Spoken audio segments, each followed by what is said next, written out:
আসসালামু আলাইকুম। গোলাপগঞ্জের একজন বইনর পিকচার খারাপভাবে ভাইরাল হয়েছে। মেসেঞ্জার হোকা, হোয়াটসঅ্যাপ গ্রুপ হোকা, লাইনে বাই দৌড়া। আজকে যদি আপনার বইনর লগে ও ঘটনা ঘটে, এআই দ্বারা একজনের শরীর আর একজনের ফেস লাগাইয়া খারাপভাবে হোয়াটসঅ্যাপ গ্রুপ হোকা, মেসেঞ্জার হোকা, এটা যায় যদি সোশ্যাল মিডিয়া যদি লিঙ্ক যদি আপলোড হয়, যদি আপনার ভাই হিসাবে আপনার কিলা লাগবো, আপনার কমেন্টের মাঝে কইবা, তখন আপনি চাইবা যে আপনার বইনর যে এটা করছে, আপনি তারে যদি ফাইন, আপনি বাই হিসাবে চাইবা জিতা টাকাত গাড়ি লিতে বাদে দিতে হইব। আপনি বাই হিসাবে আপনার বাই দায়িত্বটা আপনার পালন করাত লাগবে। আমার কথা হইল, আপনার বাইগিরি হয়ে যায় যখন অন্য বইনর এই জিনিসটা যখন আপনার সামনে আয়, আপনি আর বাইর ইনবক্সত দেন।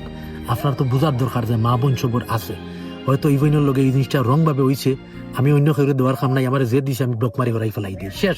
এটা বাড়াইবার খাম নাই না, এটা লাগছে নি, এটা লইয়া আমি মজা পাই, আরো মজা করি, আরো তুলিয়া দেই। ভাই এই জিনিসটা মাথার মাঝে রাখ পাই, এটা বাদ জিনিস। কারণ মা বোন সবর আছে, ইজ্জত বলি একটা জিনিস আছে। একজন মানুষের ভিডিও যদি বাদ লাগে, আপনি তারা ইগনোর করতে পারেন, আপনি তারা ব্লক মারতে পারেন, তাই বলিয়া তার ইজ্জত লিয়া খেলা করা এটা কেউ রাইট নাই, এটা খারাপ জিনিস। বর্তমানে এআই দ্বারা অনেক বইনের ইজ্জত সম্মান নষ্ট ওর, এটা আপনারা খেয়াল রাখবা। আজকে হয়তো এই বইনের লগে করছে, কালকে অন্য বইনের লগে করতে পারে, এটা কনফার্ম ঘটবো এআই দ্বারা। এটা সফটওয়্যারটা খুব বাদ।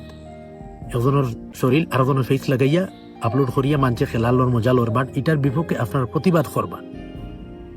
আসলে এই জিনিসগুলা বাদ, এটা লইয়া হাসাহাসি করবা না বা এটা ইগনোর করবা, কারণ এটা সমাজও বহুত ব্যাপক একটা খারাপ জিনিস। মানে এটার কারণে প্রভাব পড়বো এআই দ্বারা, এটা মনে রাখুন। যে মা বোন কিন্তু সবর আছে।